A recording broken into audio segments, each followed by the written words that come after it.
Happy Gamescom Day. Hello. Am I German? Nah, I'm Dutch. I am as Dutch as they come, but the accent is very close. Sorry, I know I got an accent. I'm sorry, well, not really. Otherwise, I wouldn't roll my R's. At the very least, I know we're gonna get the cinematic. That much. Is there a timetable? There's game panels in the coming days. Gameplay trailer. There's also gonna be a gameplay trailer today. Oh, there's also gonna be a gameplay trailer today. Let's go. Hopefully this works. I set things up. I'm hoping it's gonna work. If not, then I tried. Oh, it actually looks like it's working. It's working! Let's go. At least I think. Yeah, it does. Ha ha ha, yay! We're also now coming to you live from the YouTube. Oh yeah! My expectation for the trailer. Well, I've done a video which is called Will Zolotov Eat Lorfmar. And let me tell you, that's when I discovered that there's something called vor. I did not know that there was something called vor, but people were quick to point out, like, oh my god, it's vor. And I was like, let me quickly Google what this is all about. And then I learned something new. I was innocent. I had no idea. She's in the war within in the inn. Valera, really? Oh. Interesting, okay. She just stands in the Zaardelore, she's just chilling. She wasn't Zuldazar. Alright, that's what I'm saying. She deserves better story than that. We shouldn't be sitting here scratching our heads like... What did she do again? I get a tabard? They trust me? Oh, big mistake. Oh, you have no idea what a big mistake that is. Well, thank you though. I'll take your tabard. Give it to my collection. Yeah. You can keep your Valor Stones, because I'm capped, but... I'll take your tabard. Whatever, consider changing my main to a hunter. I spoke about this yesterday actually, about changing my main. It's just like I really like playing paladin, although at the moment they do feel a little bit clunky. But apparently the set bonus is going to help out with that. And changing my character, like my character at some point has kind of become part of the brand. It's become part of what people know you for, right? So it's become a little bit more like, okay, this is what people know me from, right? Of course, Rogue. Yeah. I was describing how to shave my head and how to maintain it. Yes. I predict the undead dumbass. Wait, which one? I predict the undead dumbass will return and wield Sargeras' sword as the final boss of Midnight. But which one? Which undead dumbass? Do you mean the Vanos? Do you mean Sylvanas? Which one? Question, do you agree on this one?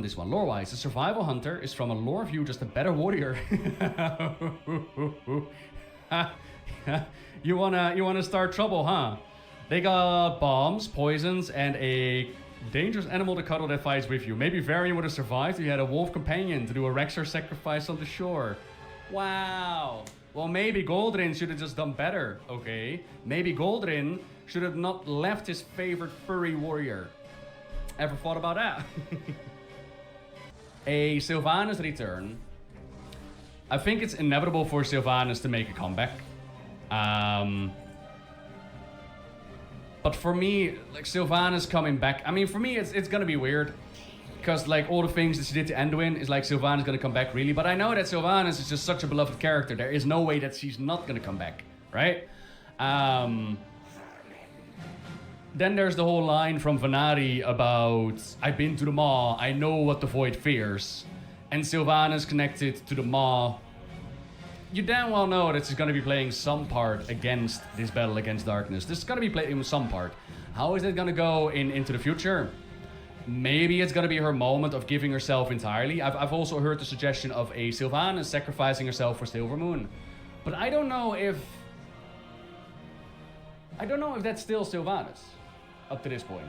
Like, she has lived such a long time as the Banshee Queen. Like, you remember in the Burning Crusade where she forced Lorfmar, with Ralph the Lich King, where she forced Lorfmar and their forces to go to Northrend because it was time, or she was going to pull back her forces.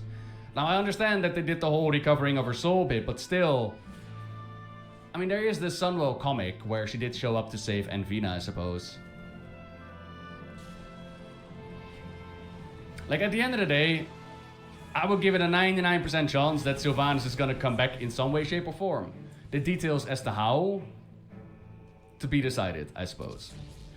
Do you think, what do I think about Lorfmar possibly dying? I made a video about it called, is Zolotov gonna eat Lorfmar? I don't think she's gonna kill him. I think it's gonna be an epic battle. I think he's gonna try to hold the line, and then she like pats him on the head and just flows to the Sunwell. Because why would she bother, right?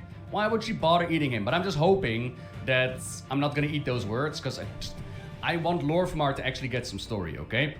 Lorfmar deserves better. Lorfmar has some sick stories in the background, has had a really rough life in the leader, in a politician, recently got married, and all of that stuff just happens in the books, happens in the backgrounds. How about we give Lorfmar a chance to shine, okay? How about he actually gets to do something in-game? You don't have to eat him. You could just let him be. He could play an awesome part if we're actually gonna do like the whole uniting of the Elven tribes. Like Lorfmar with the Amani tribes and with the whole Troll Wars and whatnot. The man's been around, right? And then we bring you back up so I can actually read you. If Lorfmar dies, I will literally cry in real life. I can't imagine them actually killing off Lorfmar. What do you think, team? Do you think they're actually gonna do it again? Start Midnight the same way that they start the War Within, blowing up a big city and killing off... Surely not. Surely not. I hope I won't... I hope I won't eat these words, but I would be very surprised if they actually eat or kill off Lorfmar. So the jailer leak was fake then, 100% confirmed now. Yeah, I mean... considering how little the jailer ever gets mentioned, the jailer leak in my mind was like... I said it on Discord as well, I'll eat my hat if that leak turns out to be true. Like, as much as the jailers become a meme amongst the community and all that, good lord. As somebody who does like this on stream... What was the jailer leak? It was the jailer sad robots with Zolotov in the background, and the idea was that she was gonna yoink the Dark Heart into the jailer as he has like a hole there. Except what they forgot to do in the leak was create like cobwebs on the robot. So it was just the old picture of the jailer. So yeah. Then the new Demon Hunter specialization, Devourer. With Midnight pre-orders now available, Blizzard has revealed that the Devourer is a third Demon Hunter specialization coming in the World of Warcraft Midnight expansion. Sorry, my jealousy kind of came to the surface there. I wanted to say something. You know what I wanted to say? Damn, Blizzard was not good enough for Demon Hunters to be like top tier classes to play, like overpowered since their inception in Legion. You had to reward them with another spec. I see how it is. Blizzard, in the meantime, my class is shutting down Discords. My class is in such a dire situation that we're shutting down the Discords. Rise up, my paladins in the light. This is our expansion. They cannot get away with this.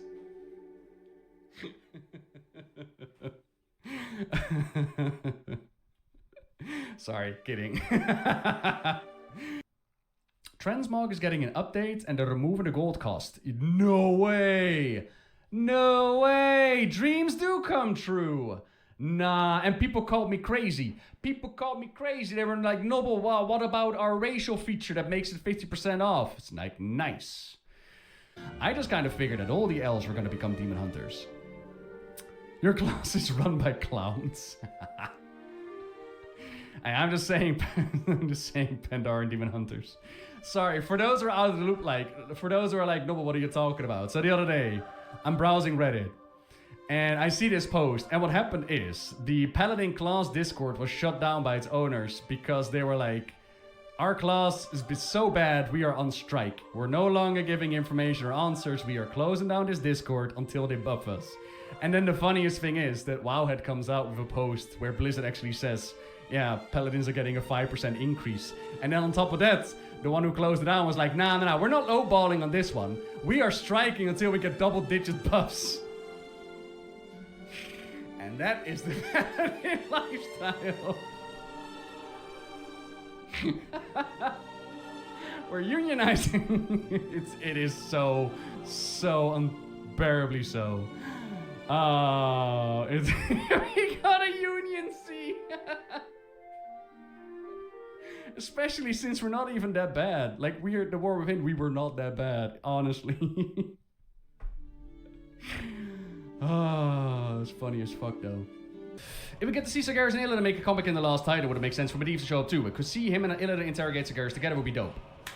So... The Last Titan is the idea of the return of the Titans in some way, shape or form. Like, I've also had a lot of people ask, like, what about Iridikron? Is he ever gonna make a comeback? And Iridikron told us, like, when the Titans come back, I'll come back. So that's when I expect him to come back, in The Last Titan, right? Where all these pieces are gonna come together. Howdy McDubs, hello! So, beyond that, the idea of Medivh. So, here's the thing. For me, Medivh is one of the favorite characters in all of Warcraft lore. Lunar Priest, hello there. I love Medivh's storyline so much. From the days of his mum and Sargeras and the Avatar Sargeras and the Corrupted Guardian bringing in the Hordes. With Khadgar as his student and trust, and Lothar and Khadgar rising up to take care of him. Medivh is awesome. But what I particularly like about Medivh is that his storyline ended. And he was like, you know what, I've done my job. I've shown the world that they no longer need guardians. They need to do it themselves now. I'm gonna take my place amongst the legends of the past. Peace, I've done my thing, I'm out.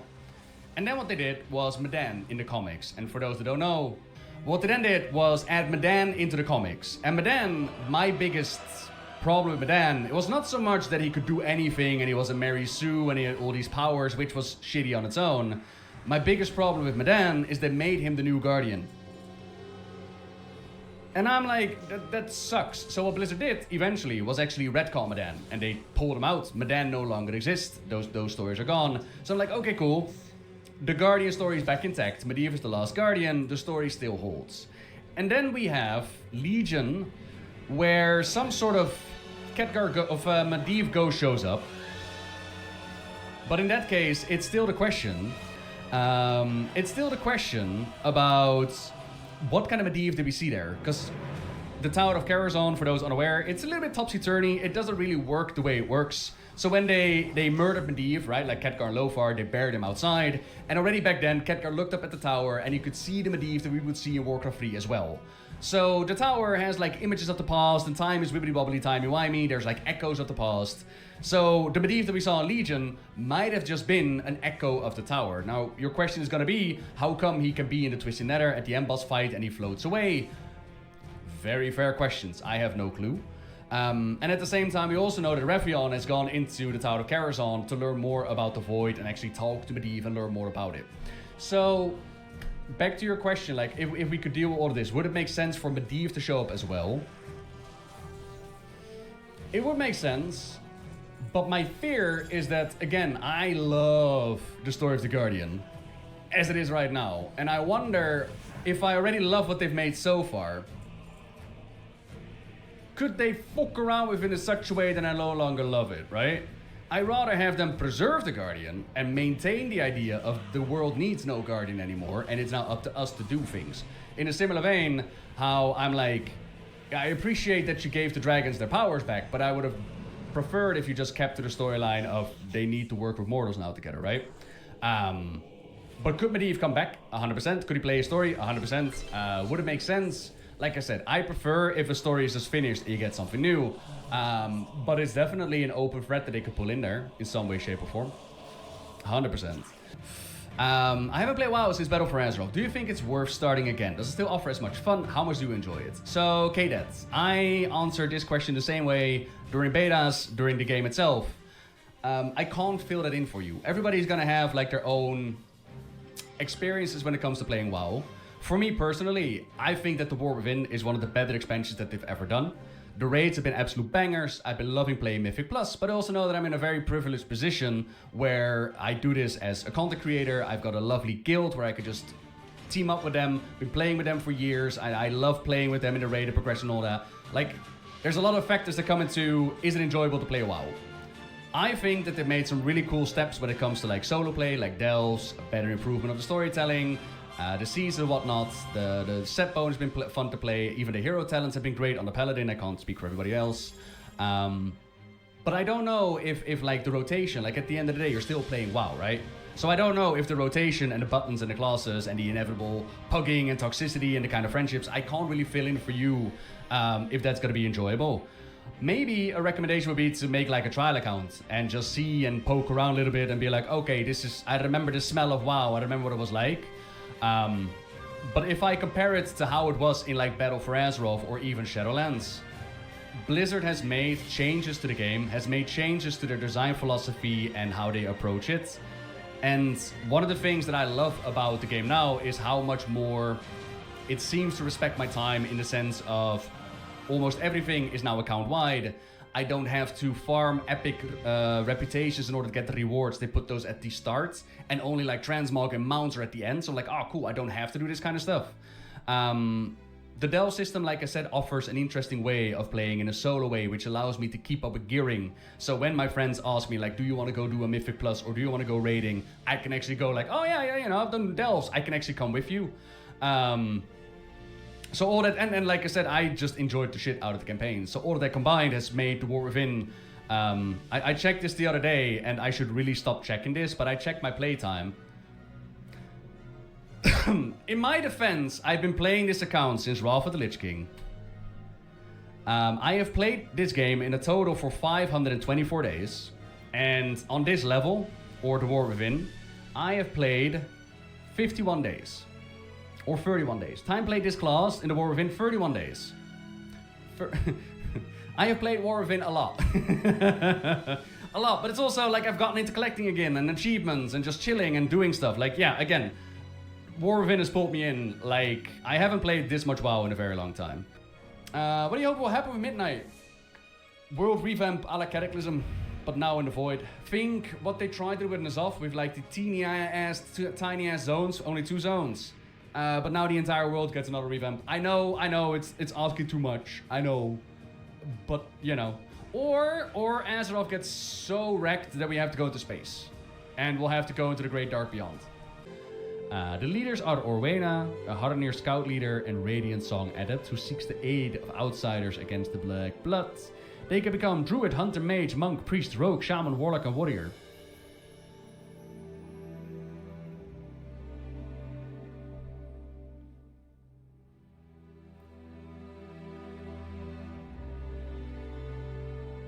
So they can become priests, and they can become warriors. Then why can't they become paladins? What do you mean? Why not? Why not? Call the union. Mushy mushy.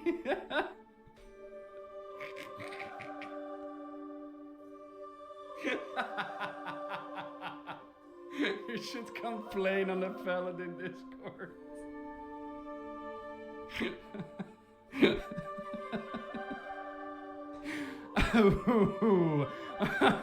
Yep. No Paladin Harnir for me. I didn't even want to be Harnir anyways. Illyria is called Ranger General Illyria. To which people were wondering like, oh shit, is Lorthmar gonna get eaten? Is she gonna become the new Ranger General of so-and-so? I mean, it's still an option, mind you, but I think it's just a naming scheme that they used for the painting. I don't think there's much more behind it. Then we got Trellian, Zolotov, and Arator. Where's the horde? Where? Aww, it's not funny, but it's kind of funny.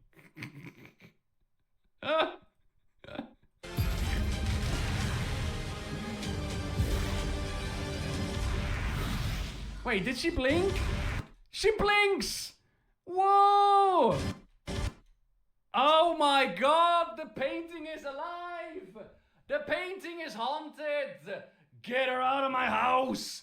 Get her out! Terrellian blinks too? Nah, he just doesn't have eyes. Nah, they just didn't give Terrellian eyes. Wait, Illyria blinks! Oh, is it the Void?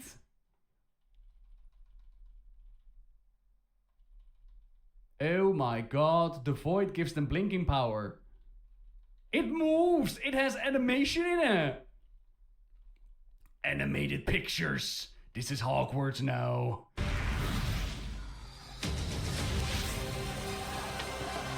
Three days early. Beta access. Level 80 boost. Yeah. Oh yeah. You're a paladin now, Harry. You were always my schneck. Popcorn! Ooh. Beat the ball out! Let's go. Lore of Marvelous, I have a child, he would be a super uber mage warrior, it'd be kind of dope. Mage warrior would actually be a sick class, mind you. We had that with Caligos. And Ronin as well. Ronin, with like his broken nose, he would often get into brawls. Like a big beefy mage. Oh, I miss Ronin, man. And I hope so, Leakin. I hope so. What do I want to say? Player housing, right. Unambiguously, unironically, I think player housing has the potential to change WoW forever. And I mean that in such a way that if it works out, this is of course with the asterisk of if it works out, player housing can be a great way of showing off your achievements and your collections. They can then turn that into, okay, go out into the world and collect all these things, which means that all this old content that they've developed for the last 20 years becomes relevant again because there's like furniture to be had and paintings to grab. They could even invent a profession like carpentry, where people could make special furniture unable to obtain anywhere else, but if you got a carpenter, they can do it. They could also make it so that other people can design your houses. They already announced that if you get kicked out of your house, you will have like blueprints that will remember what your house was like. With that in mind, I would imagine that somebody else could actually design your house or sell like blueprints. There could be a whole add-on civilization behind it that could actually fill in your houses for you if you want to. Like, player housing has the potential to be absolutely crazy good. And just a side thing to do for others. Like, yeah, there will always be like those that just don't care about player housing. But for me, man, oh, I'm so looking forward to it. So looking forward to it. I mean, help me out here, chat. Do people play Call of Duty for the story? Like, what the hell is happening? When you pre-order now. They did this last time as well. They had like this beautiful intro cutscene, and all of a sudden it turned into like Call of Duty. And it's like, you're a Call of Duty, why are you so cool?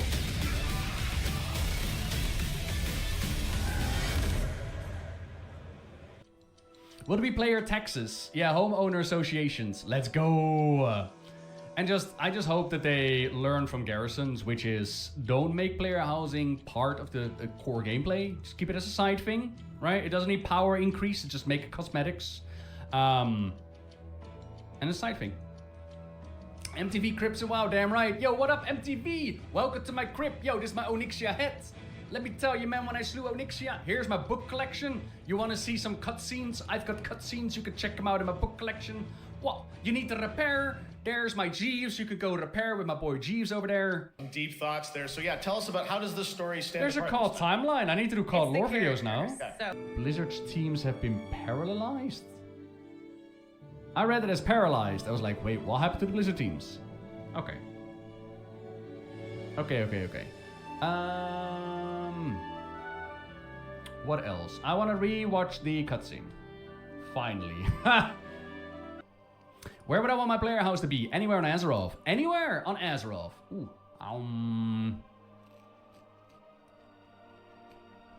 So I want a Goth dungeon.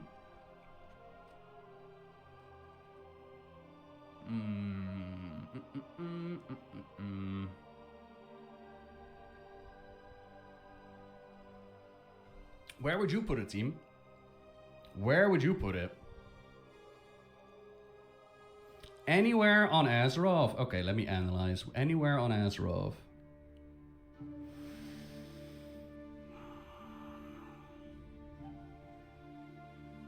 That is a good idea, soundtrack in the background. Yeah, that is a really good idea.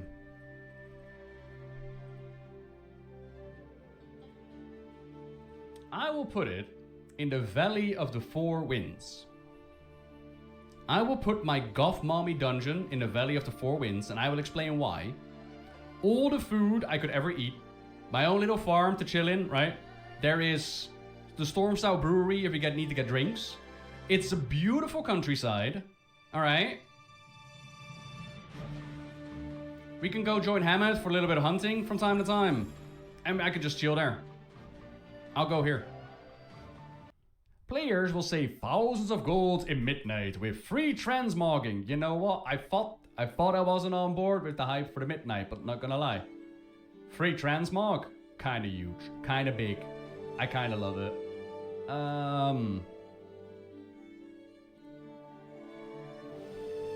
A hugely popular system since its inception. They've got me now. Where'd you go, YouTube? There you go. A hugely popular system, transmogrification, has been a staple for the player fashion. No longer do players have to suffer the humiliation of their best slot gear being mismatched at the price of a few gold, but now even that is easier. The Midnight expansion has been announced, and some quality of life improvements are coming to transmog systems, including the removal of the gold fee to change appearances. A long requested feature from players, transmogging your gear is finally free. Heavily requested, even more so with trial of style, blah blah blah. Okay, is this literally... It's free now? Is that the entire article?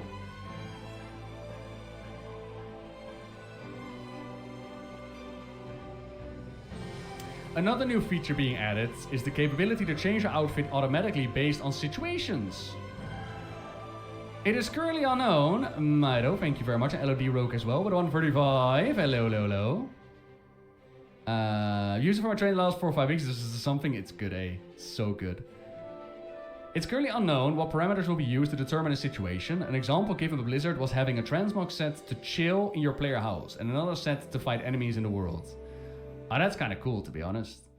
We'll be interested to see how this feature develops, as players may want different sets for various situations. Okay. So you could have like a raiding outfit, and you could have a Mythic Plus outfit, and you can have a chill in your house outfit. I like that, that's cool. And you no longer have to pay for it. Very nice as well. Like free transmog is gonna go insane. Like my wish, the devil is in the details. The devil's in the details, right? And my wish for the end of the War Within was that we were going to lose. And my wish came true. It was like wishing upon a star. The wish came true, and now we have lost. And now Zolotov is in charge and doing the thing. And now my next wish is either it's two paths that I have in mind. On the one hand, I would love to see Azeroth just completely dipped in the void. Think what they've done with N'Zoth with like Battle for Azeroth, except instead of just 2 itty bitty zones, it's the entire thing. That's right, a Cataclysm remake, but with the void and all the good stuff. Or I want Azeroth to be so messed up that we'll have to go into space. And we're gonna explore the Great Dark Beyond. But then, you know, how would that work with player housing? Well, it's real simple. I'm gonna have like a rocket launch project in my backyard, and I'm just gonna go into space. But I've been wanting to see like the Great Dark Beyond forever. This is my wish. Look, you can make your own wishes. You don't have to agree with my wishes. This is my wish. I get to make my wishes. I wish the cutscene would have ended with the Blood Elves losing. You just hate the Horde, don't you, Charlie? You just wanted Zolotov to eat lore from Ark because you hate the Horde. No more Horde leaders. I get it. I get it. Players will face thrilling challenges against 9 bosses, split across 3 epic raid encounters. So I was like, when they did the presentation, they were like, you know, we're going to do 3 raids dursimultaneously. I just did math in my head. I was like, 9 bosses. I'm pretty sure Mana Forge Omega has 8. So I did a Dursley there, and I was like, 9 bosses, but last year I got 8 bosses in 1 raid. Doesn't matter, you split them apart, you know? So it's at the end of the day, it's still just 9 bosses. You're just gonna put them in different locations. It doesn't massively, but it kind of depends on execution as well. Because you remember the days of like doing Onyxia's Lair and then doing this and doing that. Future early access to housing, letting you build, decorate, and personalize your new home in Azeroth before launch, which is important because then you can go like, welcome, Pors. Here's my villa. Here's my place. We've been waiting for you, fellow guildies. It took you a while, but I already have Onyxia's head up there. There's a cozy fire. Restuary. Do you remember with the War Within where there were the people who did a pre-order and they had war mode on, and there was an army on the beach going like, "Welcome, pores, get ready to die." It was awesome. It was fucking awesome. Oh my god, are the nibblers coming back too?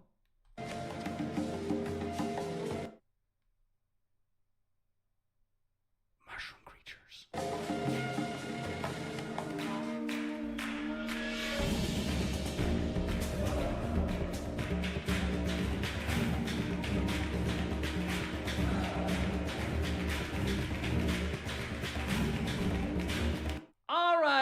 Alright, Blizzard, you're gonna have to explain to me where the fuck all these Amani came from.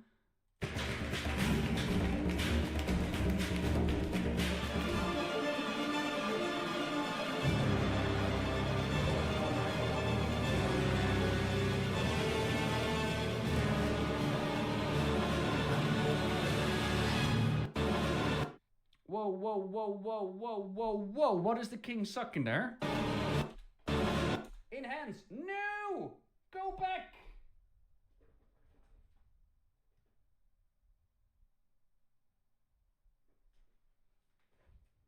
Are they more void infusing in videos?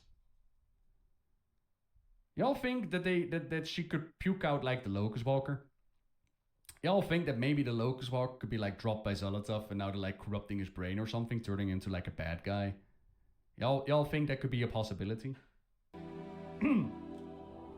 Zepla, thank you very much for the raid. We were just talking about the poor Zepla, the poors who can't afford the pre-order, and how we will have our housing ready by the time that they roll in. All right. Undertake new challenges in Delves with a new companion at your side. Oh my god! Oh my god! Valera Sanguinar! Valera Sanguinar! No way! No way! Valera Sanguinar gets something to do, everybody. Yeah, great choice. We were actually talking about it earlier. Great fucking choice. Great fucking choice. How is Valera healing us? I mean, Bran has been able to heal us. Not fantastically, mind you. The dickhead throws his potions all over the place. But he's been able to. Fucking asshole. And how is she tanking? Season of Discovery, classic rogue tanking. Boom! Boom! I got answers for all of it! I got answers for all of it! Whoa! Whoa! Now what?